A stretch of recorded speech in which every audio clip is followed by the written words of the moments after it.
Okay, so today I'm going to be showing you my first actual showcase, and that is TNT Run in Minecraft. In vanilla Minecraft, though. It uses no TNT, it uses no world guard, it is fully command blocks. So, appropriately, I call it Command Run. Pretty much you run around on a bed of pressure plates, which have gravel under them, which have command blocks that are set up to turn themselves into air. This is exactly like TNT Run, except for it's fully possible in vanilla Minecraft without any plugins whatsoever or anything like that. And it gets every aspect of the game right. So, it even resets itself at the end. And let's say I die. It would set my score of dead to 1. Now what that does is it's a score of like total kills. That changes the status from game in progress to game resetting, closes all the player selection doors, and starts resetting the game so that you can play it again without like re-downloading the map. I am going to cut to a pre-recorded scene of me showing you how the reset works before I put up all the walls. I'm just going to show you what it looks like when it resets. Scoreboard players set everyone's score of reset to 10. So this will reset the 10th floor up, but since the 10th floor is the highest, it only resets the 10th. So first, as you can see over there, it spawns the command blocks. Then the redstone blocks move up a level and spawn the gravel. Then they move up a level again and spawn the pressure plates. And the whole thing is very laggy because it takes a lot of time to render. So that's what it looks like when it resets. So now I'm back in the present, or at least the present for me while I'm filming this, the past for you, and it is 13W38C now.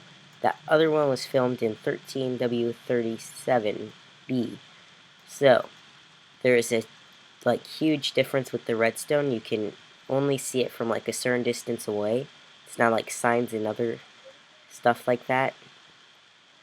And you can see that only some of it is rendering. This should make stuff like this that just has huge massive grids of redstone. This should make it a lot better. So far I haven't seen any difference though.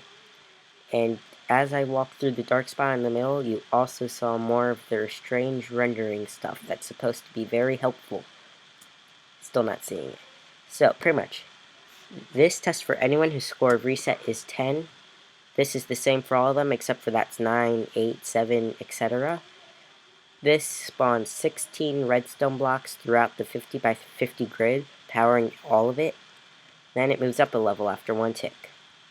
Repeat, repeat. So, at the top level, it sets it reset to 0, and it is done resetting. For the rest of these, it would just set it to the next layer, but since this is the last layer, it just turns it off. Now what this does is, since this is no longer exactly 10, it turns this torch on, which powers this, which pretty much just removes all the redstone blocks. This causes it to be a long pulse instead of just a signal that never ends. So that's how the reset works. So, the game just thinks I died, so it sets the game to reset. Now this is going to take a while. As soon as it's done, these doors are all going to open at once and it's going to say game ready. I'll be waiting. I'm probably going to cut the video, but I'm still going to have to sit here in real life.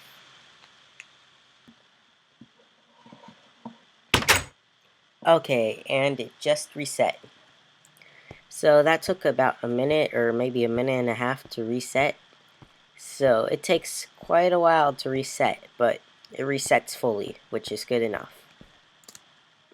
Who cares about speed?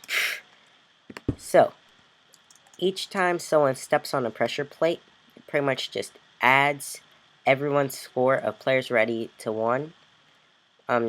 When someone clicks the host button, it spawns that in, so that way if there's only one player, it just doesn't like keep it like that forever, because when I leave, it's still going to be set to 1 player, and when the next person logs on, it'll still be set to 1 player, so it won't change their score. That's why it only spawns in the block there when you set your own score of host to 1. But what this does is it sets the number of players to 1, 2, 3, or 4. Now what these do is they test for anyone whose score of players ready equals their number of players. And this is for 1 player, this is for 2, 3, 4, and then they all just power this, which pretty much just teleports anyone in the first one to the first slab, second one to second slab, third one to third slab, fourth one to fourth slab. This sets everyone's players ready to 0 so it can work again. This sets the game stats to 3, which means there's a game in progress. This one gives everyone resistance 5, which never goes away. This one sets game stats to 3, so I can delete that one. And that one just does nothing. So, this circuit right here tests for anyone who is dead. When someone dies, it sets the score of dead to 0, and it adds 1 to the total deaths. This tests for anyone whose total deaths equals this area right here tests for anyone whose score of total deaths matches the score of number of players. So this tests for 1 person, 2 persons, 3 persons, and 4. These all do the exact same commands though, so they all set total deaths to 0, they teleport everyone back into the spawn, and they set reset to 1, which starts everything resetting.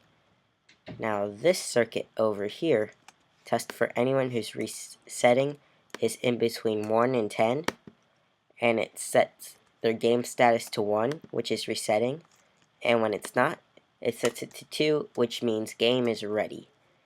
Now up here, when the game status is 3, that means there's a game in progress. So what this does is it spawns a redstone block right here, and I will show you what happens. When you spawn a redstone block here,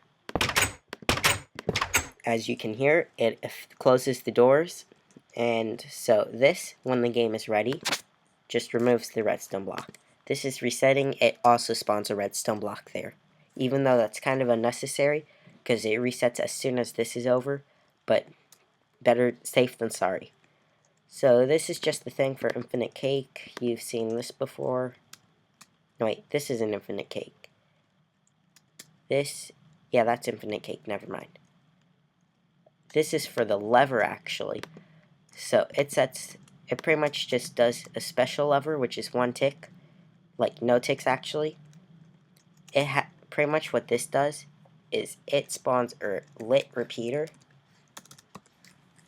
right here, and then this despawns the repeater there, and also like this part spawns a block right there to update the redstone, and this despawns it to re-update the redstone.